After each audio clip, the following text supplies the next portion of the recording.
Então, a nossa pergunta central é como é que eu posso reposicionar esse papel da cartografia urbana, já que a outra está bem resolvida. A outra eu tenho instrumentos para dar precisão, 1 milímetro, 2 milímetros, enfim, essa está bem resolvida, eu tenho que ter e continuar fazendo. Mas nós aqui no INPE também temos como tarefa utilizar tecnologia para inovação. Então, onde que a gente pode contribuir? Dado que num certo setor essa coisa está mais consolidada, estabelecida, que é a cartografia formal, tanto a temática quanto a outra. A maneira de fazer isso, que a gente tem trabalhado, eu vou chamar aqui e apresentar com duas visões, duas possibilidades, uma necessidade, muitos e imensos desafios que a gente tem para fazer isso. Tá? A primeira visão, eu vou chamar para a conversa da gente um velhinho chamado Zygmunt Bauman. Bauman é um velhinho de quase 90 anos, está vivo ainda, produzindo muito mais a partir dos 70, né? E um velhinho com uma formação das antigas, uma formação excelente, dos velhinhos que estão fazendo falta para a gente ultimamente, né? E ele tem um livro chamado Globalização, as Consequências Humanas. É um livro muito interessante para a gente entender um pouco dessa forma de olhar da cartografia. Mas num capítulo do livro do Bauman ele diz o seguinte: o aspecto decisivo do processo modernizador foi, portanto, a prolongada guerra travada em nome da reorganização do espaço. O que estava em jogo na principal batalha dessa guerra era o direito de controlar o ofício do cartógrafo.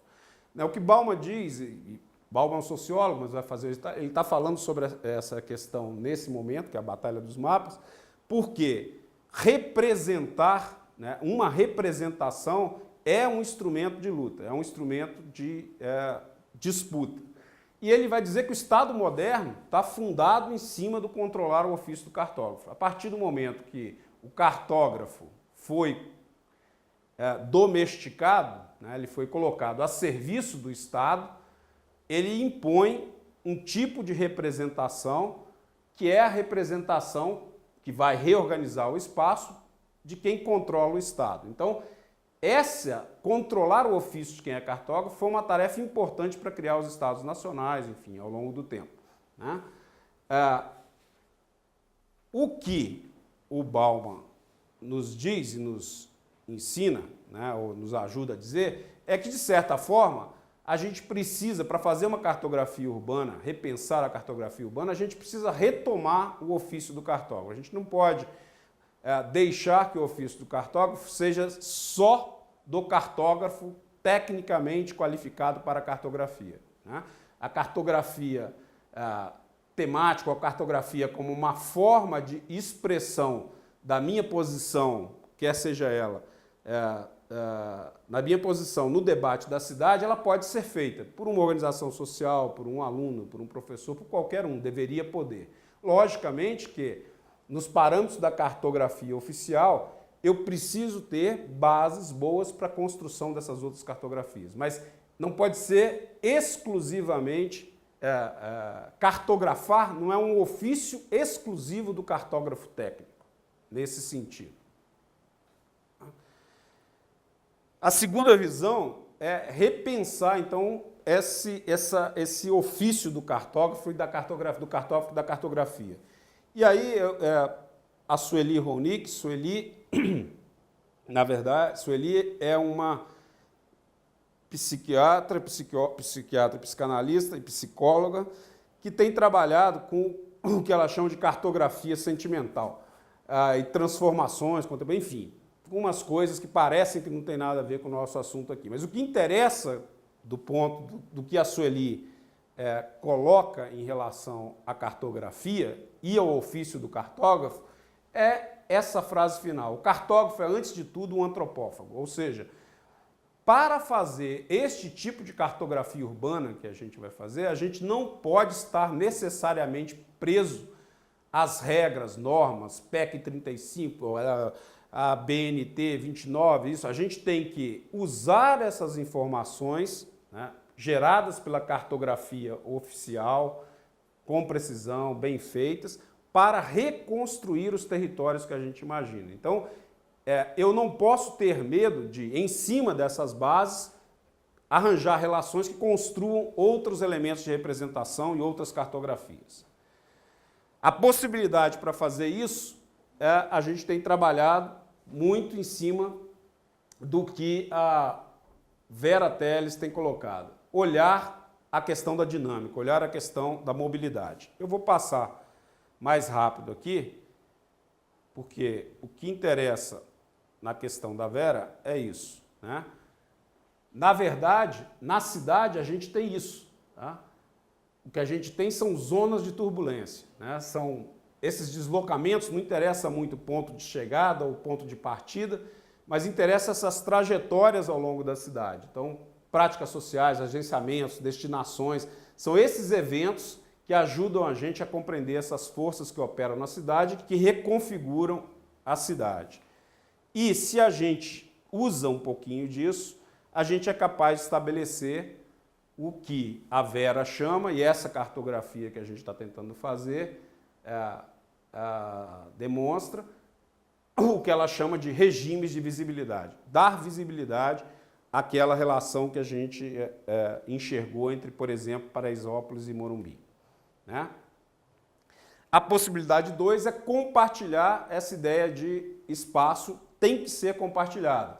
De novo, o Bauman ensina para a gente, ou pelo menos conta e parece que a sua visão tem sido interessante no que a gente tem construído, é que é difícil, quer dizer, você constrói para você compreender, como ele cita um outro cara, mas não interessa, mas a compreensão recíproca é obtida com uma fusão de horizontes. Quando você quer discutir algumas ideias e conceitos, você, para haver esse debate e uma compreensão mútua, é preciso que você funda os horizontes desses dois campos conceituais ou de ideias, né?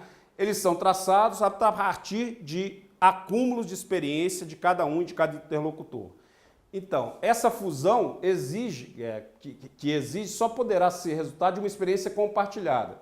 Certamente, você não pode pensar em compartilhar experiência sem compartilhar espaço. Então, essa que é a questão fundamental. Quer dizer, para eu compartilhar experiência, eu preciso compartilhar espaço. E para compartilhar espaço, hoje eu preciso de, alguma forma, compartilhar a representação desse espaço, que é onde eu estabeleço os mecanismos de disputa a partir do que cada um enxerga sobre a sua cidade e o seu território de vida.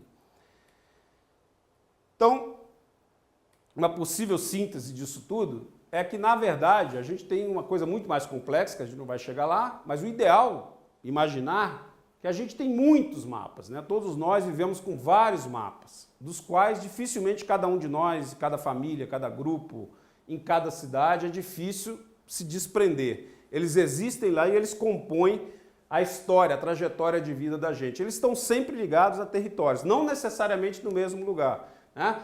E nem a mesma escala. Mas um mapa genético é um mapa, é um dos mapas que a gente tem.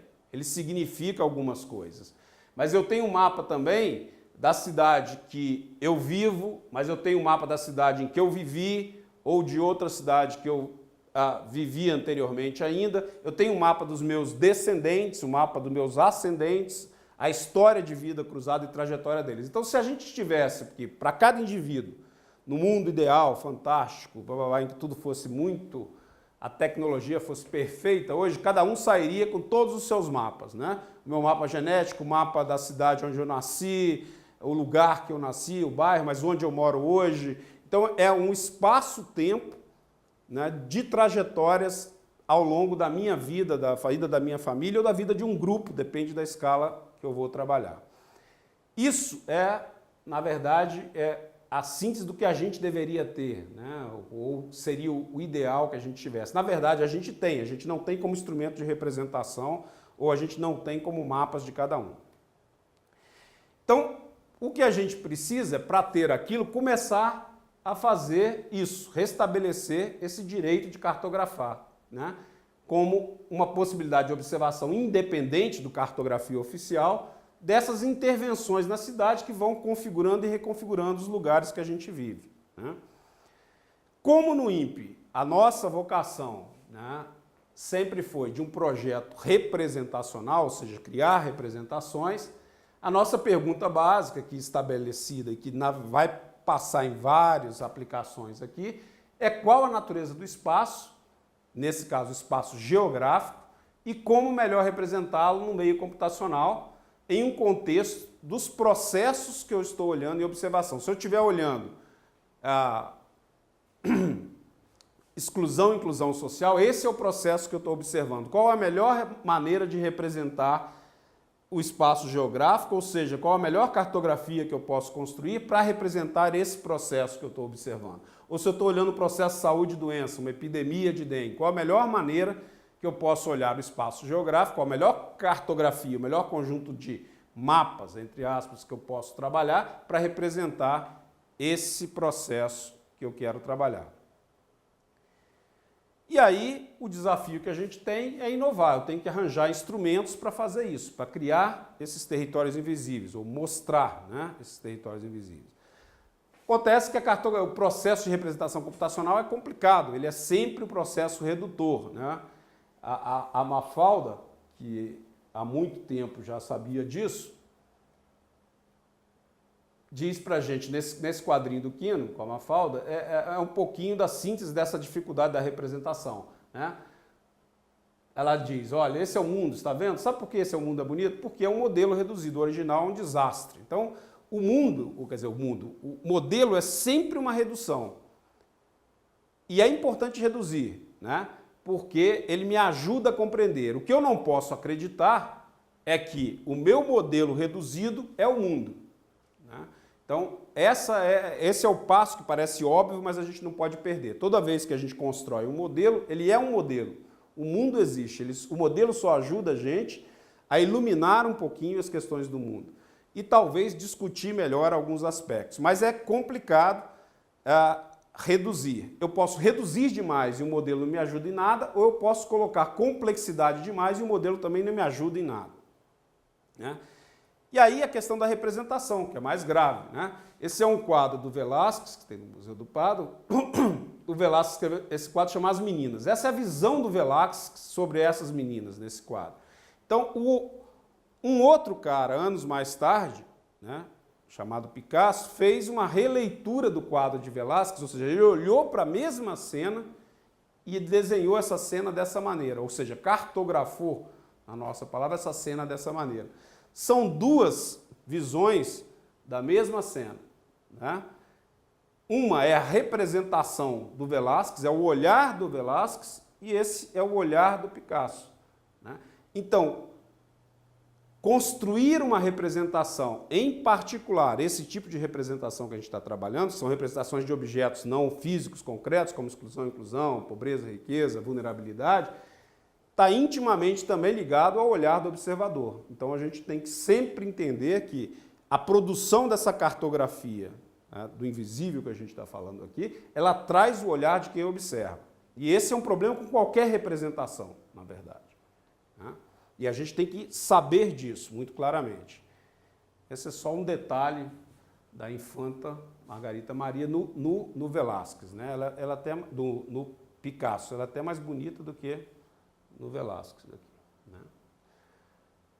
Bom, eu vou passar direto, mas tem outros na literatura, como eu disse, tem alguém que ajuda a gente com essas coisas da cartografia.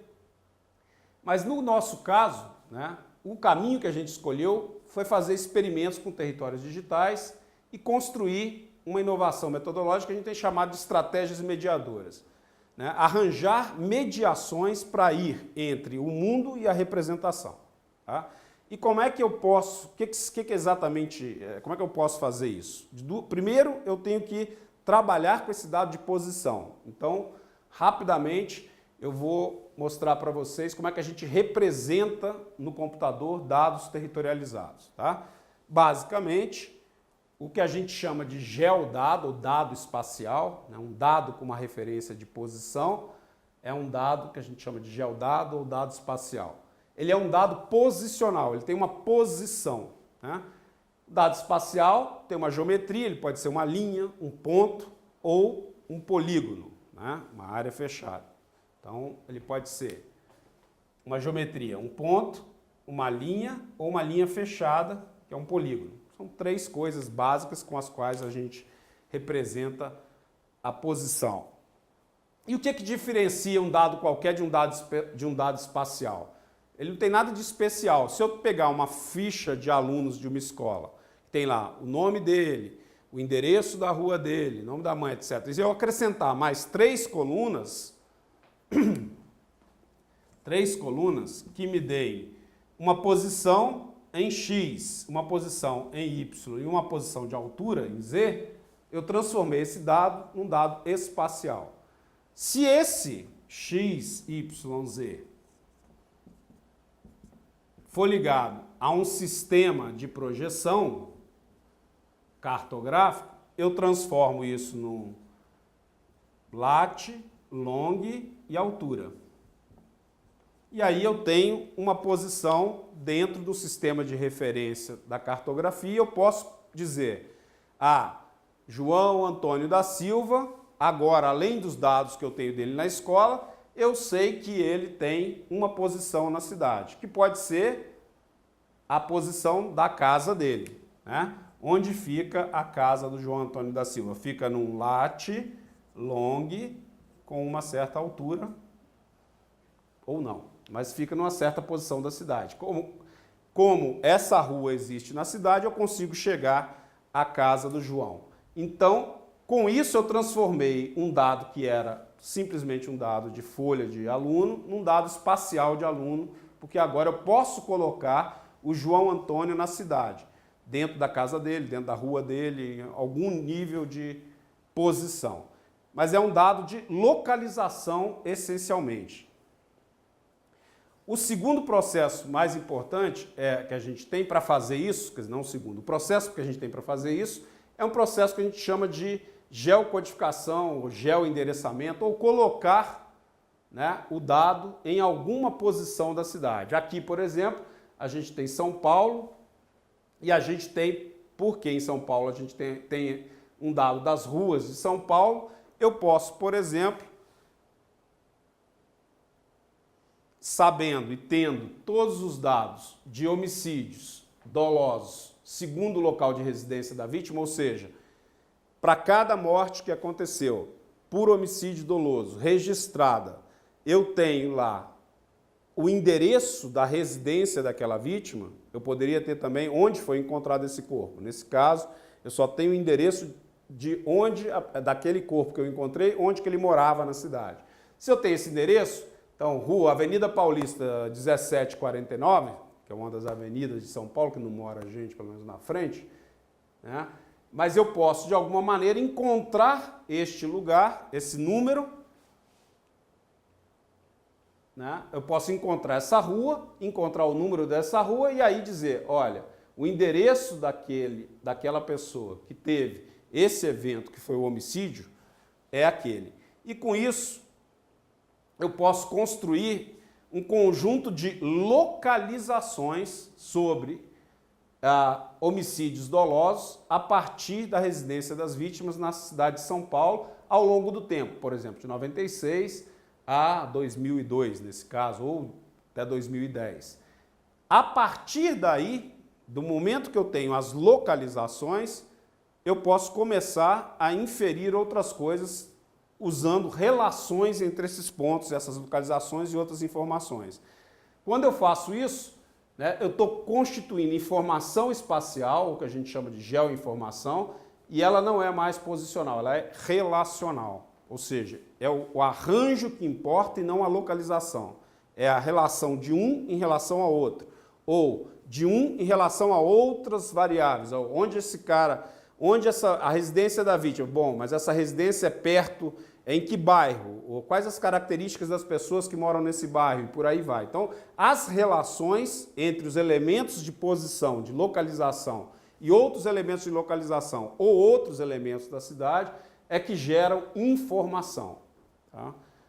Então, o mais importante é que quando eu faço isso, o espaço, o lugar onde isso acontece, passa a ser um elemento de análise e são as relações entre esses objetos que vão dar para a gente um monte de informação. Um exemplo disso, se a gente olhar esses pontos pretinhos, são os pontos de casos de dengue no Rio de Janeiro em 2007, nos meses que vão de janeiro a janeiro a dezembro de 2007. Essas ondas que vão amarelo, vão laranja e ficando vermelho, ela é uma construção de relações entre essas posições. Então, os pontinhos me dizem onde é a residência das pessoas que tiveram dengue nesse período e o tempo que elas tiveram. O amarelinho me diz qual a concentração de casos, ou seja, relacionando um caso com o outro e com a cidade inteira, onde foram as áreas em que isso aconteceu com intensidade muito maior. E, portanto, essa localização foi fundamental para eu construir uma informação. Qual a informação que eu tenho aqui? Ao longo do espaço e do tempo, o que eu estou vendo são as ondas de intensificação de casos de dengue. Portanto, um indicativo para os sistemas de controle dizendo, olha, a coisa está andando e está andando para aquele lado. Eu não sei por que ainda, porque eu não fiz relação com outras variáveis do processo, mas eu sei que ela está andando para aquele lado. Tá? Isso aconteceu em 2007. Em 2008, a gente viu já, entre janeiro e março, uma epidemia forte acontecendo nessa região da cidade do Rio de Janeiro. Quer dizer, acompanhando o ano de 2007, essa onda estava apontando para mim, ou indicando pelo menos, um alerta dizendo, ó, as coisas estão caminhando para que você tenha uma epidemia e essa epidemia vai estar mais fortemente concentrada, intensificada numa certa região do Rio de Janeiro, que é o que acontece em 2008. Então, o dado de localização, casos, foi fundamental para construir uma informação a partir de uma técnica de relação entre esses dados. Então, sempre é isso, eu tenho que ter um dado de localização, uma técnica de relação para construir uma informação nova num contexto novo.